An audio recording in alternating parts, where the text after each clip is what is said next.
Hi സുഹൃത്തുക്കളെ, ഇന്ന് ഞങ്ങളുടെ യാത്ര പോവുകയാണ്. എങ്ങോട്ടാ പോകുന്നത്?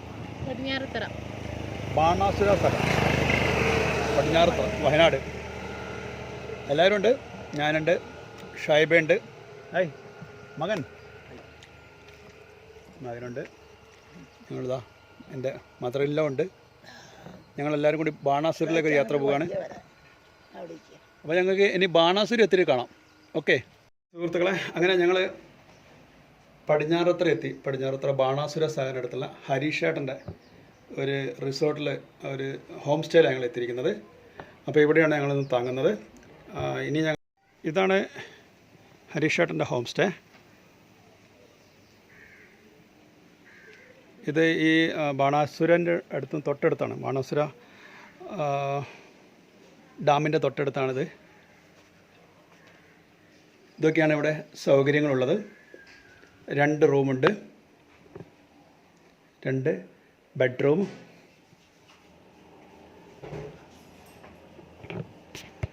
ഇവിടെ ഒരു റൂമുണ്ട്.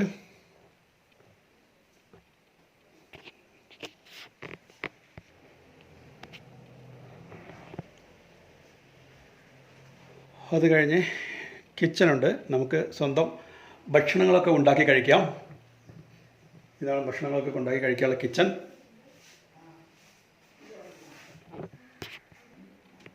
അത് കഴിഞ്ഞിട്ട് ഇതാ ഇവിടെ ഭക്ഷണം കഴിക്കാനുള്ള ഒരു പോർഷനുണ്ട്. ഇവിടെ ഒരു കോമൺ ബാത്റൂം. ഇതാണ് ഹരീഷേട്ടൻ ഇവിടെ ഒരുക്കിയിരിക്കുന്ന ഹോം സ്റ്റേ. ഇതാണ് ഹരീഷേട്ടൻ്റെ ഈ വീടിനാണ് ഞങ്ങൾ നിൽക്കുന്നത്. ഹരീഷേട്ടൻ്റെ ഹോം സ്റ്റേ ആണിത്. ഹരീഷേട്ടൻ്റെ തൊട്ട വീട് അപ്പുറം തന്നെ ഉണ്ട്. ഇത് ഹരീഷേട്ടൻ എത്ര കാലം തുടങ്ങി? ഹരീഷേട്ടാ, ഞാനൊരു 13 വർഷം. 13 വർഷമല്ലേ? എന്താണ് ഹരീഷേട്ടൻ്റെ അനുഭവങ്ങളൊക്കെ? നല്ല തിരക്കുണ്ട്. പിന്നെ പരസ്യങ്ങളൊന്നുമില്ല. അപ്പം പരിചയത്തിൻ്റെ പുറത്താണ് വരുന്നത്. ഒരു തരത്തിലും അഡ്വർടൈസ്മെൻ്റ് ഇല്ല? ഇല്ല. എത്ര ഹോം സ്റ്റേ ഉണ്ട്? 3 ഉണ്ടല്ലേ. സ്വിമ്മിംഗ് പൂൾ ഉള്ളതുണ്ട്, ഇല്ലാത്തതുണ്ട്. സ്വിമ്മിംഗ് പൂൾ മുകളിലുള്ളത്? മുകളിൽ. അവിടുന്ന് കുറേ നടക്കാനുണ്ടോ? ഇവിടുന്ന് 2 കിലോമീറ്റർ. 2 കിലോമീറ്റർ നടക്കാതെ നല്ല വണ്ടിക്ക് പോകാം. പറ്റിയെങ്കിലും നമുക്ക് ആ പൂളൊന്ന് പോയി കാണാം. ഒന്ന് കുളിക്കാൻ പറ്റുക. അത് എന്തായാലും ശരിയാക്കാം. ഓക്കെ, നാളെ എൻ്റെ മോനൊക്കെ ആഗ്രഹിച്ചിരിക്കുകയാണ്. ഉറപ്പായിട്ടും. ഓക്കെ. ഇവിടെ അത് കൂടാതെ ഹരീഷേട്ടൻ്റെ അടുത്ത് വരികയാണെങ്കിൽ ഹരീഷേട്ടൻ ഇവിടെ ഫുഡ് അറേഞ്ച് ചെയ്ത് തരും. അത് ഫുഡ് അറേഞ്ച് ചെയ്യുന്നതിൻ്റെ പുറത്ത് ഇവിടെ നിങ്ങൾക്ക് ഇവിടുത്തെ എല്ലാ each and every corner of this place we can explore with ഹരീഷേട്ടൻ. ഹരീഷേട്ടൻ്റെ ഇവിടെ ഇവിടുത്തെ എല്ലാ സ്ഥലങ്ങളും നമുക്ക് എക്സ്പ്ലോർ ചെയ്യാൻ പറ്റുന്നതായിരിക്കും. നല്ലൊരു അനുഭവമായിരിക്കും. ശരിക്കും എല്ലാവരും ഇവിടെ റിസോർട്ടിൽ വന്ന് താമസിച്ച് ഇവിടുത്തെ ചുറ്റുവട്ടത്തുള്ള കണ്ടുപോവുക ചെയ്യാം. പക്ഷേ ഹരീഷേട്ടൻ അങ്ങനെയല്ല. ഹരീഷേട്ടൻ ഇവിടുത്തെ ഈ തനിമ, ഈ നാടിൻ്റെ തനിമ എന്താണ്, ഈ നാടിൻ്റെ ടോപ്പോഗ്രാഫി, ഇവിടുത്തെ ഭക്ഷണങ്ങൾ, ഇവിടുത്തെ കലാപരിപാടികളെല്ലാം കാണിച്ചിട്ടാണ് വിടുന്നത്. പിന്നെ ഇവിടുത്തെ എല്ലാ വൈവിധ്യങ്ങളെ അറിയിച്ചിട്ടാണ് നമ്മളെ ഇവിടുന്ന് പറഞ്ഞയക്കുക, അല്ലേ? ഓക്കെ. കുറേ കാലം ആഗ്രഹിക്കുന്നവരെ ഈ അടുത്താണ് ഇവിടെ കിട്ടിയത്. 4 വർഷമായിട്ടായി പറയുന്നത്. 4 വർഷമായി പറയുന്നു. എന്നാൽ ശരി, നമുക്ക് മറ്റ് വിശേഷങ്ങളിലേക്ക് കടക്കാം. നമ്മൾ പഴയ ഉള്ളത് പടിഞ്ഞാറത്തറ. ഓക്കെ. നമ്മൾ ഇനി അങ്ങോട്ടാണ് പോകാൻ പോകുന്നത് ഒരു പഴശ്ശിയായിട്ട് ബന്ധപ്പെട്ടുള്ള ഒരു പഴയൊരു മ്യൂസിയത്തിലേക്ക്. മ്യൂസിയം അല്ല, തറവാട്. ഓക്കെ. ഇതിപ്പോൾ അടുത്തുള്ള ഞങ്ങളൊരു പഴയ ഒരു തറവാട്ടിൽ വന്നാണ്. 150 വർഷം പഴക്കമുണ്ടെന്ന് പറയുന്നത്.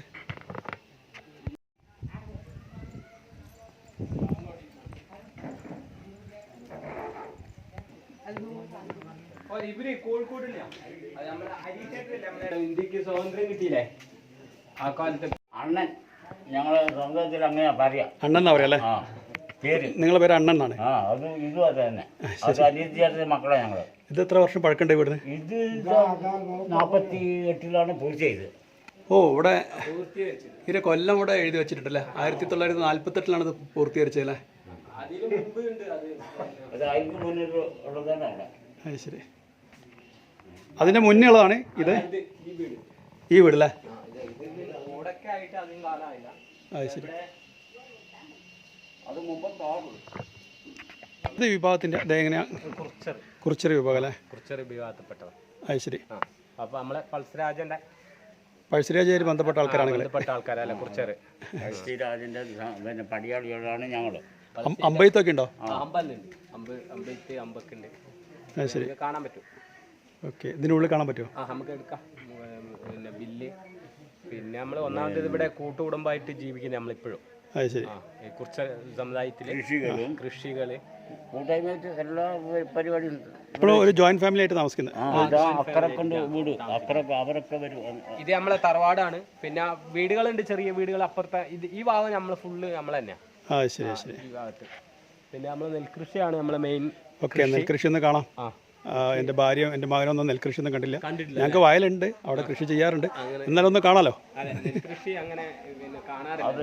നമ്മളെ ഡാമിന്റെ സംബന്ധിച്ച് ഡാമിൽ വരുന്ന ആൾക്കാരൊക്കെ നമ്മളെ ഈ ആദിവാസിയാണ് കുറച്ചേരെ. ആദിവാസിയിലുള്ള ആൾക്കാർ എല്ലാവരും കാണാനൊക്കെ ഇവിടെ വരുത്തുന്നുണ്ട്. നമ്മളെ ഈ വീട് കാണാനായിട്ട് എല്ലാവരും ആൾക്കാരായിട്ട് കൃഷികൾ കാണാൻ. കൂടാതെ നിങ്ങൾ കൂട്ടുകുടുംബമായി ജീവിക്കുന്നതുകൊണ്ട് അത് ജീവിക്കും കാണാൻ. എല്ലാവർക്കും ഇങ്ങനെ നാട്ടിൽ നിന്ന് അന്യനാട്ടിൽ നിന്നൊക്കെ വന്നിട്ട് ആൾക്കാർ ഒത്തിരി ആൾക്കാർ വരും കാണാൻ കാണുന്നത്. അപ്പോൾ ഒരു തറവാട്ടിലാണ് ഇരിക്കുന്നത് കേട്ടോ. അമ്മച്ചിരിക്കുന്ന വലിയൊരു എത്രയോ വർഷങ്ങൾ പഴക്കമുള്ള തറവാട്ടിലായിരിക്കുന്നത്. അമ്മമാരെ നിങ്ങൾ അടുക്കളയിൽ നിന്ന് കാണാൻ വരികയാണ്. ഭക്ഷണം ഉണ്ടാക്കിയാലേ പഴയ രീതിയിൽ ആദ്യകാല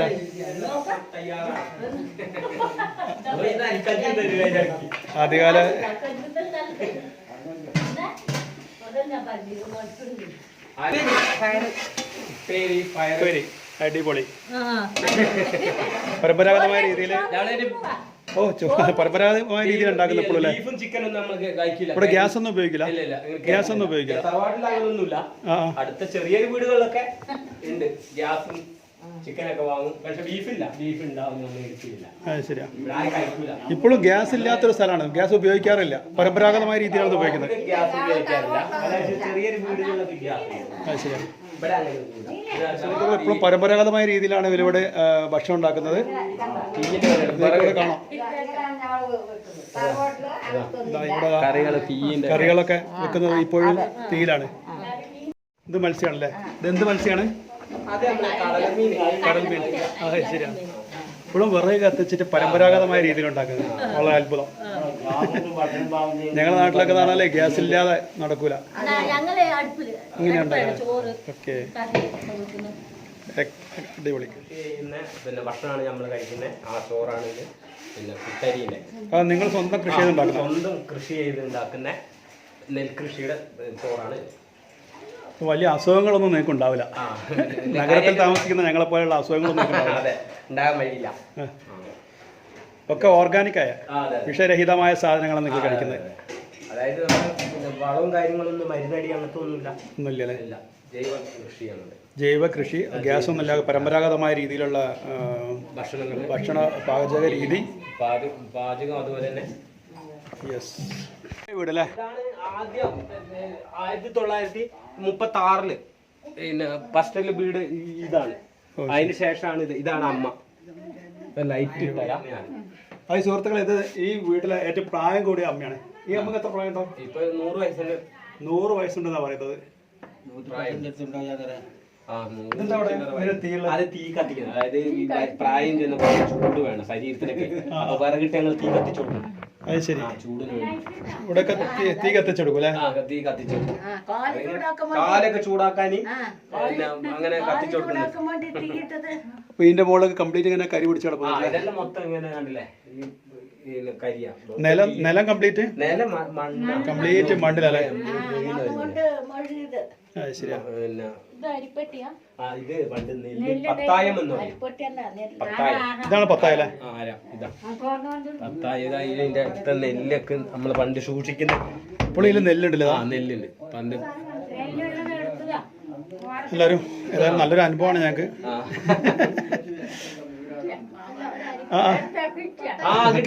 കിട്ടി. വളരെ പഴക്കം കൂടിയൊരു തറവാട്. എങ്ങനെ, എന്ത് തോന്നുന്നു? ഞാൻ ഇങ്ങനത്തെ ആദ്യമായിട്ടാണ് കാണുന്നത്. ജീവിതത്തിൽ ആദ്യമായിട്ട് കാണുന്നത്? നല്ല അനുഭവം. നല്ല തണുപ്പാണ്. ആ അമ്മ ജീവിക്കുന്നുണ്ടോ?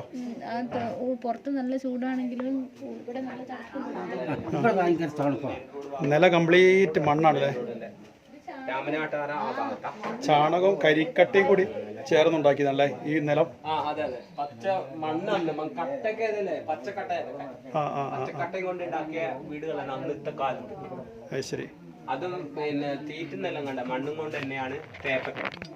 ഇതൊക്കെ മണ്ണിലല്ലേ? ആ മണ്ണിലാണ് എല്ലാം തേപ്പും കാര്യങ്ങളും. ഇങ്ങനത്തെ ഒന്നും കാണാനുണ്ടാവില്ല ഇങ്ങനത്തെ വീടുകൾ. അതെ അതെ അതെ, എല്ലാം മണ്ണ് കൊണ്ടുള്ള പരിപാടി അല്ല പാപ്പ. ഇപ്പോഴും നിങ്ങൾ എല്ലാവരും ഒരു ജോയിന്റ് ഫാമിലി ആയിട്ടാണ്? ജോയിന്റ് ഫാമിലി ആയിട്ട് മൊത്തം തറവാട് സംബന്ധിച്ചിട്ട് എല്ലാവരും ആളുണ്ട്. ഒരുപാട് ആൾക്കാരുണ്ട്. 100 ചില ആളുണ്ട് ഈ വീട്ടിൽ. അവിടെ വീട്ടിലുണ്ട്. അവിടെയൊക്കെ ജോലി ചെയ്യുന്നുണ്ട്. ആ പിന്നെ ഓരോ വീട് ഇങ്ങനെ ഓരോ വീടുണ്ട്. നമ്മളെന്തെങ്കിലും കല്യാണം ആവശ്യം വരുമ്പോൾ, അതായത് പിന്നെ ഓണം വിഷൊക്കെ വരുമ്പോൾ എല്ലാവരും ഫാമിലി എല്ലാം മൊത്തം തറവാടായിട്ട് ബന്ധപ്പെട്ട് എല്ലാ വഴിയും കുത്തി ഇങ്ങനെ നടക്കും. ഈ സുഹൃത്തുക്കളെ, ഒരു 100 വയസ്സ് പ്രായമുള്ള ആളെ ഞാൻ ആദ്യമായിട്ടാണ് കാണുന്നത്. വയനാട്ടില്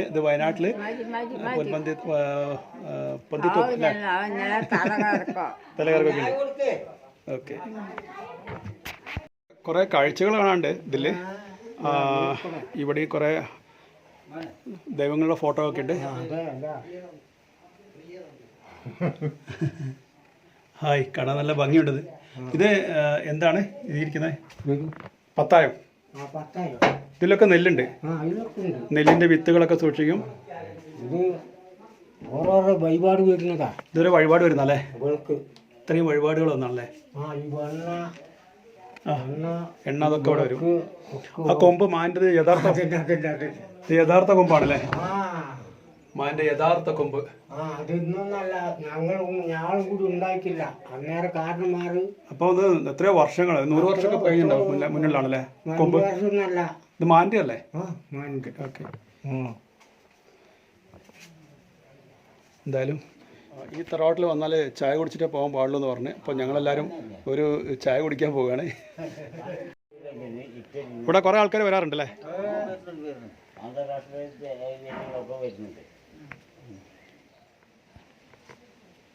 അങ്ങനെ ചായ വന്ന് ഞങ്ങളെല്ലാവരും ചായ കുടിക്കാൻ പോവുകയാണ്. അപ്പോൾ ചായ കുടിച്ചിട്ടേ പോകാൻ പാടുള്ളൂ പറഞ്ഞ്, അപ്പോൾ ഞങ്ങൾ ചായ കുടിക്കുകയാണ്. ഇവിടെ എല്ലാരും വന്നാലും ഒരു ഗ്ലാസ് ചായ കുടിക്കാണ്ട് പോക്കില്ല. എല്ലാവർക്കും ചായ കൊടുക്കും. വർത്തായിക്കാണ്. കാപ്പിയുടെ പ്രത്യേകത എന്താണെന്ന് വെച്ചാൽ ഇവർ തന്നെ ഉണ്ടാക്കിയ കാപ്പിപ്പൊടിയാണിത്. കാപ്പി ഉണ്ടാക്കി അത് പൊടിച്ചെടുത്ത് അങ്ങനെ കാപ്പി ഉണ്ടാക്കി.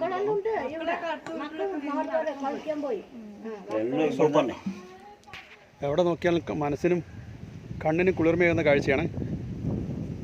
അതിവിശാലമായ കണ്ടില്ലേ നെൽപ്പാടം.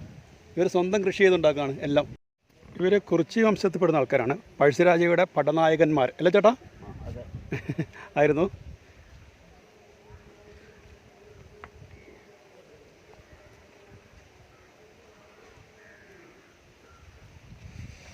എവിടെ നോക്കിയാലും വളരെ വേട്ടയ്ക്ക് പോകുന്നവരാ. ശരി. മാൻ, പന്നി ഇതൊക്കെ ഇപ്പം ഒരു നിയമം കൊണ്ട് ബാണാസുര മല. ബാണാസുര മല. ഓക്കെ. ഇതിൻ്റെ താഴ്വാരത്താണ് ഇവർ ജീവിക്കുന്നത്. എവിടെ നോക്കിയാലും ഇതാ പച്ചപ്പ് കാണാം. എവിടെ അങ്ങനെ കാണുന്നുണ്ടോ?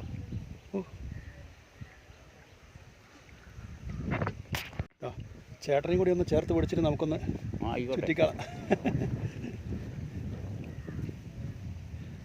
വളരെ നയനമനോഹരമായ കാഴ്ച കേട്ടോ. എന്തായാലും ഇതൊക്കെ ഒന്ന് കാണണം. നമ്മുടെ നാട്ടിൽ തന്നെ ഇങ്ങനത്തെ ഒരുപാട് സ്ഥലങ്ങളുണ്ട്. അപ്പോൾ എന്താണ് കുറിച്യ സമുദായം അവർ കൂട്ടായി ജീവിക്കുന്നുണ്ട്. 100 ചില ആൾക്കാർ അവരെ വീട്ടിലുണ്ടെന്നാണ് പറയുന്നത്. ഇത് രണ്ട് ദിവസം ഇത് ബാണാസുര മല. അതിൻ്റെ നേരെ അപ്പുറത്ത് കുറ്റ്യാടി. എൻ്റെ മകൻ അമ്പുവില്ലു ആദ്യമായിട്ട് കാണാണ്.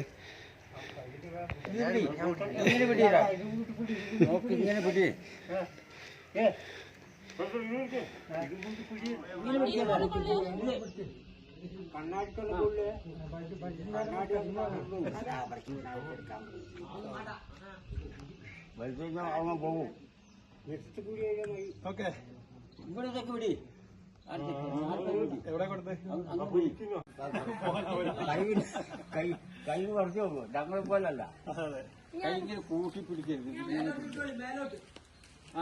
മേലോട്ട് അങ്ങോട്ട് പോകണ്ട. തലയിൽ കൊള്ളു.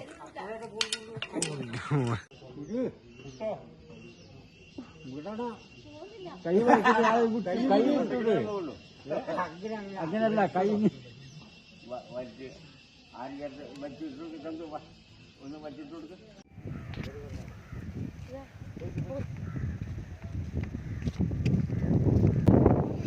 തറവാട്ടിലുള്ള കാര്യങ്ങളെല്ലാം കണ്ടും അറിഞ്ഞും എല്ലാം അനുഭവിച്ചതിന് ശേഷം എൻ്റെ ഭാര്യ ഈ വയലിലേക്ക് ഇറങ്ങി, അവരുടെ കൃഷി സ്ഥലങ്ങളിലേക്ക് ഇറങ്ങി. ഇത് വളരെ അധികം മോഹിപ്പിക്കുന്നൊരു സ്ഥലമായിരുന്നു. ഇതോടുകൂടി ഈ വീഡിയോ ഇവിടെ അവസാനിക്കുകയാണ്.